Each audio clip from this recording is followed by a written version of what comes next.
So, ayun, magandang gabi mga kaibigan, no? So, sino sa inyo yung wala pa nito? Ayan. Ayan. So, kung nakikita nyo, ito yung GCash Mastercard. Ayan. So, kung wala ka pa nito, turuan kita kung paano kumuha using GCash application, no? So, mamaya sasabihin ko na rin sa inyo kung ano yung advantage na meron kayo nito. Tara.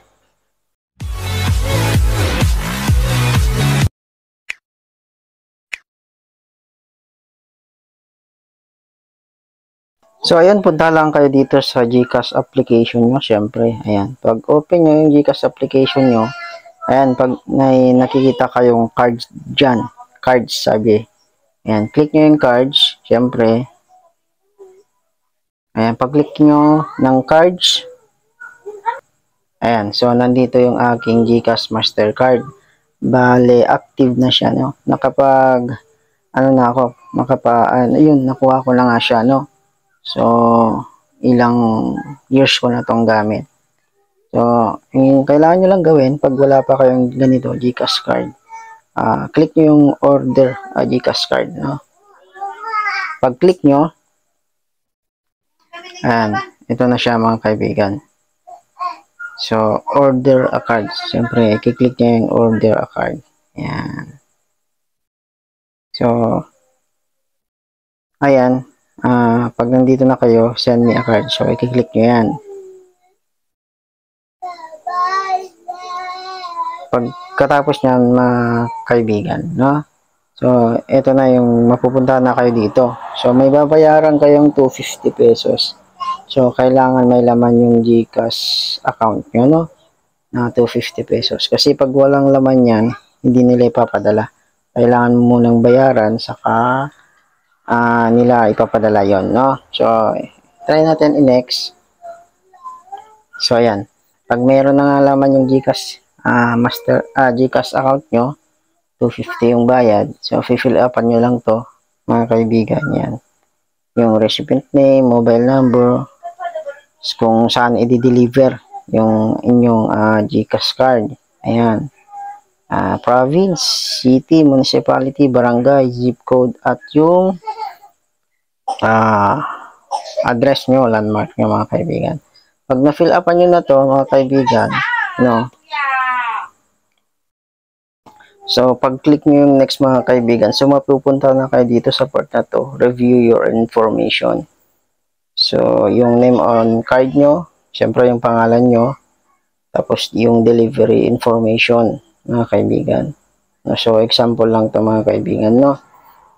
Tapos, GCash card, so 185 pesos pala yung babayaran. Tapos, yung delivery fee, 65 pesos. So, bali, ang total is 250 pesos, no? So, yan. Click nyo lang to, yung I understand, saka nyo i-confirm. So, ayan. Hintayin nyo lang yung may padala yung ano nyo, GCash card nyo. Mga 5 days, depende sa location nyo, mga kaibigan, no? Ayan.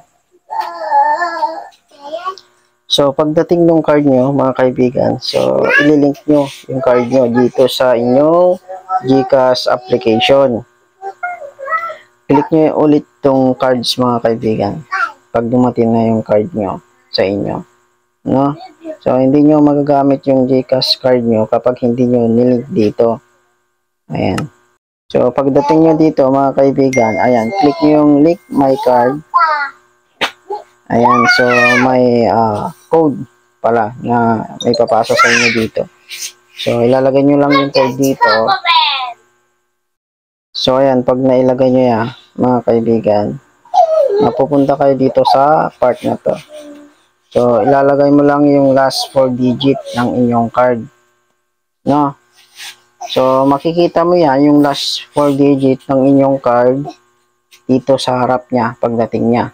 So, ilalagay ko na lang dyan, mga kaibigan, dito sa inyong screen, no? So, ilalagay ko dyan yung last 4 digit ng iyong card. Tapos, ilalagay nyo dito yung virtual account number. Bali, sa likod dyan makikita yung inyong virtual account number, no?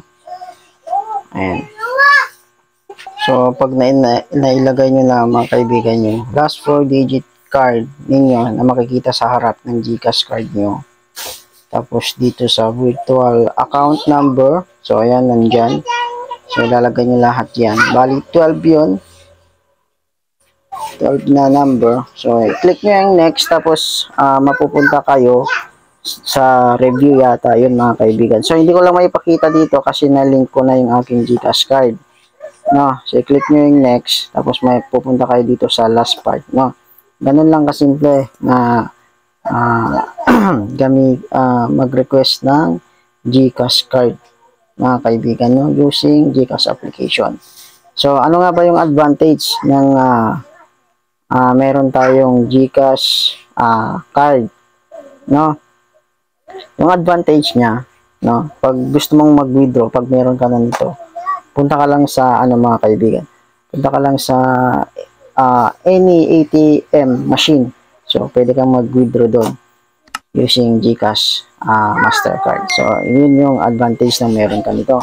Ang isa pa, pag nagloloko yung GCash application natin, tapos o kaya nalimutan natin yung password, mga kaibigan, ng GCash application natin, pwede natin mag-withdraw dito sa GCash ATM card, no? Ganun yung advantage nun. So, yung last pala na i-click mo kanina, so nalimutan ko na kasi nung nag-ano ako, yung last doon, ilalagay mo yata yung ano doon, mga kaibigan. Ilalagay mo yung password ng inyong GCash ATM, no? Sa last na ano kanina, yung ininext mo kanina. So, dito sa part na to, so kung na-fill upan mo na to, yung next niya. So, yung next na pala nito is ilalagay mo yung PIN. Bali, 6 na PIN yata yun, o yung 4 na PIN. Para pag sinaksak mo yung GCash ATM card mo sa machine, di ba, maglalagay ka ng PIN doon. So, yun yata yung next nito, mga kaibigan. Hindi ko lang may ipakita kasi na-link ko na, no? So, yun lang. Kung paano mag-request ng GCash ATM card sa GCash application. So, sana nakatulong itong video na to, no? So, sa mga may katanungan pa dyan, mga kaibigan, so comment lang po kayo sa ating comment section para matulungan ko kayo, no? So, see you sa susunod na video natin.